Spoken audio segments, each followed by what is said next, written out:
नमस्कार। कहते हैं कि प्रतिभाओं की धनी हर जगह मौजूद होते हैं और ऐसी ही रही है हमारे अलवर की पावन भूमि भी। आज जिस शख्सियत से हम आपको रूबरू करवा रहे हैं वो योग, आध्यात्म और प्राकृतिक चिकित्सा के जरिए अपने अपने हुनर के साथ बहुत सारे लोगों को उनके चाहे वो कहें आध्यात्म मनोरोग हो या मनोबल में किसी के कमी आई है, उन सभी का संकट निवारण करते आए हैं। हनुमान जी के उपासक आध्यात्मिक योग गुरु डॉक्टर रामता शर्मा आलोक जी से आज हम आपका परिचय करवा रहे हैं। सर, आपका बहुत बहुत स्वागत है।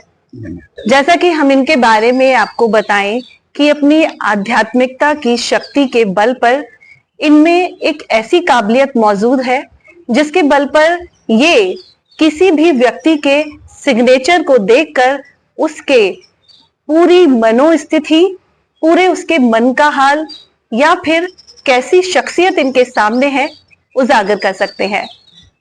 सर, आपकी इस प्रतिभा के बारे में हमें कुछ बताइए। इसके संदर्भ में सिर्फ इतना सा ही कहना चाहता हूँ कि मैं हनुमान जी का बचपन से ही परम भक्त हूँ और अष्ट सिद्धि नवनिधि के दाता ऐसा हनुमान जी के लिए कहा जाता है।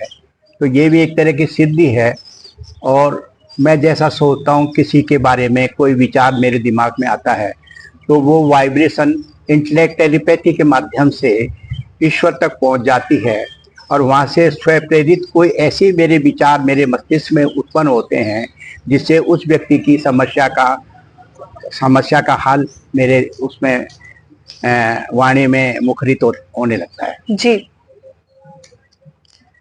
आप एसबीआई बैंक से रिटायर्ड हैं। जी। और मैं समझती हूँ कि अपनी प्रशासनिक सेवा के दौरान भी आप इस कार्य से जुड़े रहे, तो कैसे ये रुचि आपको हुई? जी, मेरा एक ही उद्देश्य है, work while you work, play while you play, that is happy and गे।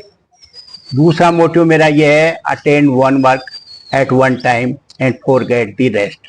मैं एक समय में एक काम ही करता हूँ और जिस काम को करता हूँ पूरी शिद्दत के साथ, पूरी ईमानदारी के साथ, पूरे मनोयोग के साथ और कंसंट्रेशन ऑफ माइंड से करता हूँ और इसलिए वो मुझको उसमें इतनी सफलता मिल जाती है।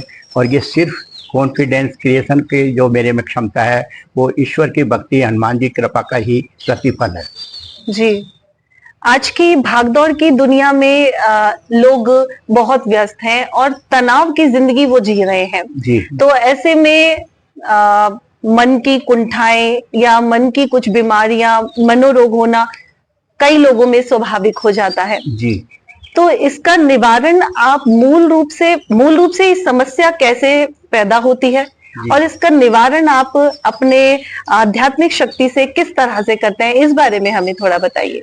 जी, जो समस्या जहाँ से पैदा होती है उसका निराकरण भी वहीं होता है। जी बिल्कुल। जहाँ से स्रोत है उसका अंतिम संस्कार भी उसी स्थान से होता है। हमारे अंदर ऐसी शक्तियाँ हैं ईश्वरी की कृपा से कि उनसे हमारे स्वरूप का, जैसे मृग के नाभि में कस्तूरी रहती है, चारों तरफ घूमता है, लेकिन वो स्वयं की खुशबू से ही जब उसका आकलन करता है और उसे पता लग जाता है तो उसका निराकरण उसके पास है।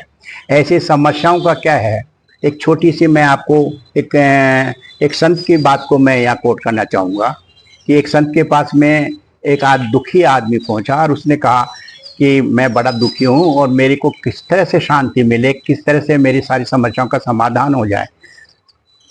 तो उन्होंने, संत ने पूछा बताइए, तो उसने कहा आई वांट पीस। तो संत जी ने कहा कि आज समस्या का समाधान तो आपके पास ही है, आप वांट को हटा दीजिए, पीस मिल जाएगी। जी।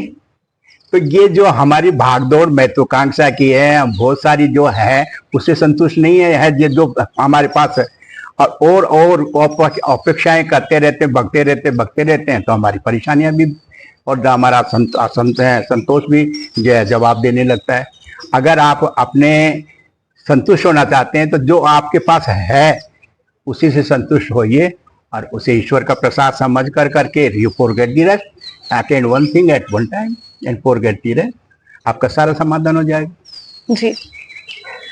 सामान्य व्यक्ति से लेकर आला अधिकारी जैसे कि, तो कैसा लगता है कि जब आप सामान्य व्यक्तियों की परेशानियां भी उनका निवारण करते हैं और एक आला अधिकारी आपके सामने है तो उनकी परेशानियां भी आप निवारण करते हैं, तो इसमें क्या अंतर आप महसूस करते हैं? अंतर सिर्फ भौतिक रूप में ही है कि एक IAS है, एक सामान्य व्यक्ति है, लेकिन दुख में सभी बराबर है। पीड़ा आला अधिकारी को भी होती है, एक सामान्य व्यक्ति को भी होती है, और निराकरण भी एक जैसा ही है। जो बीमारी के लिए एक IAS ऑफिसर को दवा खाने लेनी होगी, वो एक सामान्य व्यक्ति को भी लेनी होगी, क्योंकि बीमारी तो एक ही है ना। तो इसी तरह बीमारी के जो सामान्य में और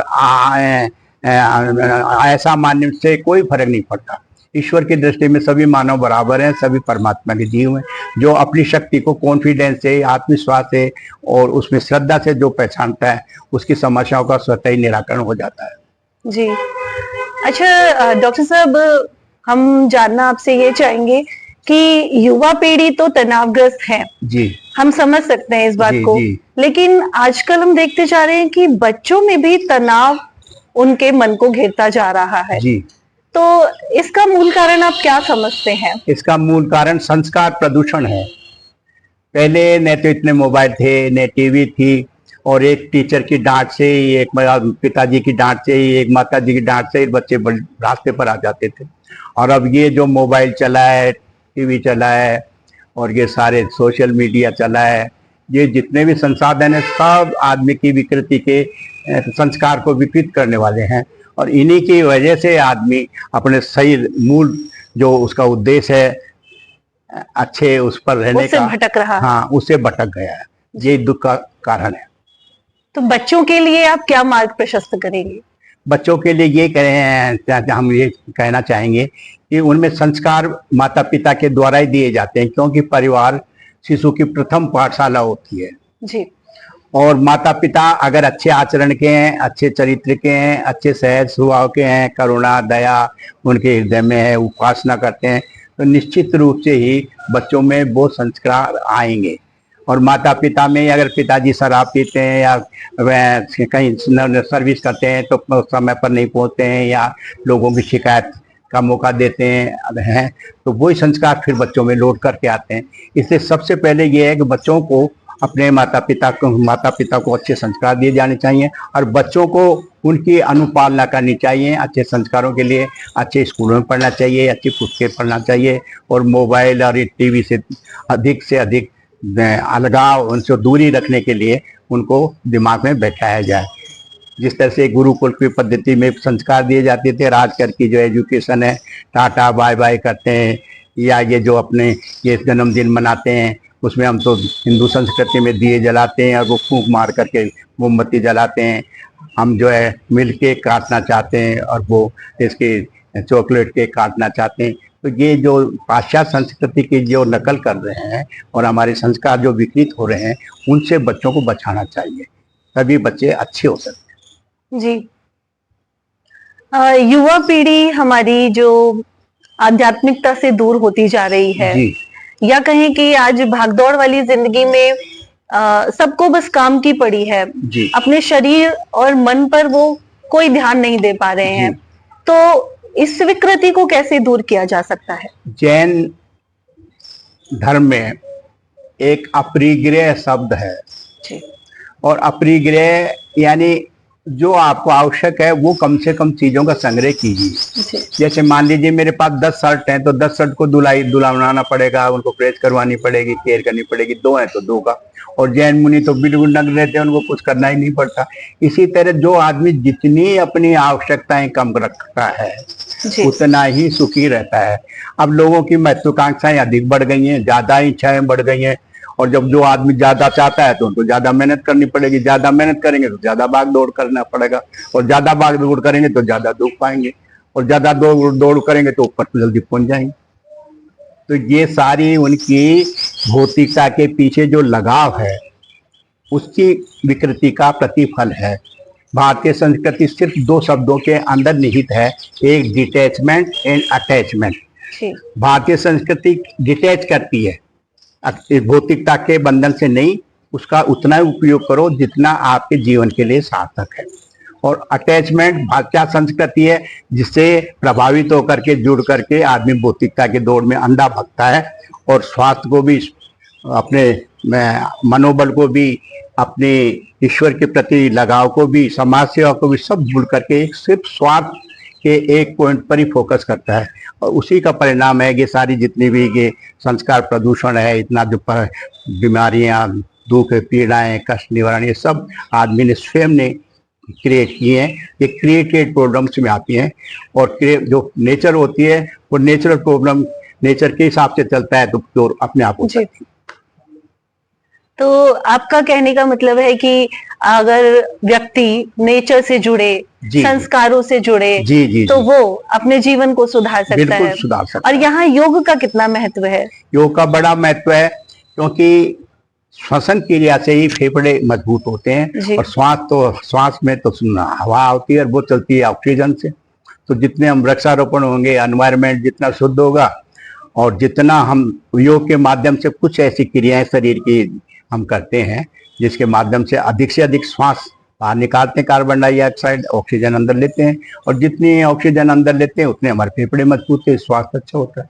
इसलिए योग का जीवन में बड़ा महत्व है। और योग से ध्यान भी लगता है, योग से स्वास्थ्य भी अच्छा रहता है, योग से मन भी लगता है, और आदमी दिन भर प्रसन्न रहता है। इसलिए योग जरूरी है। जी डॉक्टर साहब, सामान्य व्यक्तियों के लिए आपने जो हमको आज ये जानकारी दी बड़ी महत्वपूर्ण रही। और दर्शकों, हम आपको बता दें कि प्रधानमंत्री जी से भी इनका पत्राचार हो चुका है, जिसमें इनकी कला को उन्होंने सराहा है। हमारे आम दर्शकों के लिए आपकी एक सलाह क्या होगी, जिससे वो अपने जीवन को और बेहतर और श्रेष्ठ बना सके? देखिए, जीवन को बेहतर और श्रेष्ठ बनाने के लिए सबसे पहले तो यह है कि आदमी को स्वयं को ही ज्यादा देखना चाहिए। हम फॉल्ट फाइंडिंग एटीट्यूड रखते हैं, दूसरे में कमियां ढूंढते हैं, लेकिन अपनी संतुष्टि के लिए दूसरे को भला बुरा कहते हैं। लेकिन सबसे बड़ी संतुष्टि तो मन की है जी।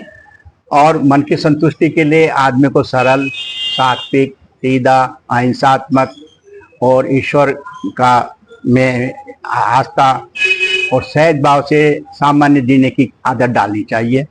साधारण खाना खाएंगे, अच्छे विचार रखेंगे, अच्छे लोगों के संगत करेंगे, भगवान का भजन करेंगे, किसी का बुरा नहीं करेंगे, तो बट नेचुरल है आदमी। As you think so you become.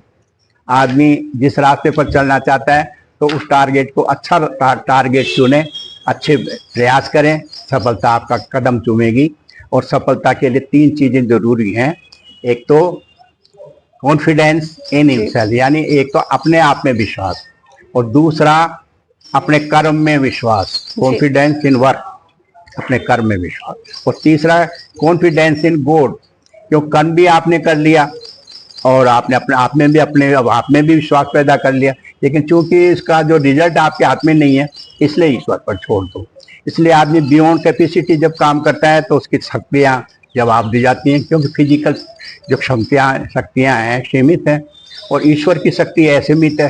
जब वो सीमित शक्ति असीमित शक्ति से जुड़ जाती है तो निश्चित रूप से उस आदमी में आत्मबल बढ़ जाता है, और आत्मबल सब समस्याओं से लड़ने का, जूझने का, कामयाबी हासिल करने का और सफलता का सबसे बड़ा प्रमाण और जीवंत उदाहरण है जी। तो दर्शकों, आज हमने जीवन की सफलता का मूल मंत्र डॉक्टर रामअवतार शर्मा जी से जाना, जिसमें उन्होंने कहा है कि अपने योग, अध्यात्म, सात्विक जीवन से जुड़कर हम अपने जीवन को श्रेष्ठ बना सकते हैं। आज की इस बातचीत के लिए आपका बहुत बहुत शुक्रिया। ऐसी ही अन्य किसी शख्सियत के साथ हम फिर हाजिर होंगे। नमस्कार।